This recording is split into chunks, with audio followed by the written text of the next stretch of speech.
Pahulaan ng loyal viewers ng FPJ Batang Quiapo kung magtatapos na ang serye. Ang narinig na kwento ay pera ang major cast ng programa ni Coco Martin ay tig 2 linggo na lang lahat ang guest para mabigyan ng pagkakataon ng iba pang igigest ng actor, director, producer bilang tulong nila sa kanila.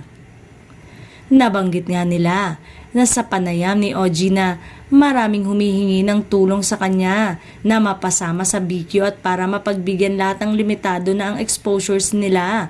Hindi tulad sa FPJ ang probinsyano na inabot ng taon bago mawala. Natanong si MJ Felipe ng ABS-CBN News si Coco tungkol sa mga hindi inaasahang pagkawala ng ilang malalaking karakter sa Batang Quiapo. Yun talaga yung flow ng kwento, kumbaga, hinog na siya. Gusto ko kahit December o kahit ano yung okasyon, gusto ko dinidire-diretso kasi buo yung kwento. Kasi ang dami naming interesting karakter na dapat bigyan ng kwento. Paliwanag ni Coco alias Tanggol. Nasambit din ng aktor na may malaking plano sila para sa 2nd anniversary ng Batang Quiapo sa February 2025.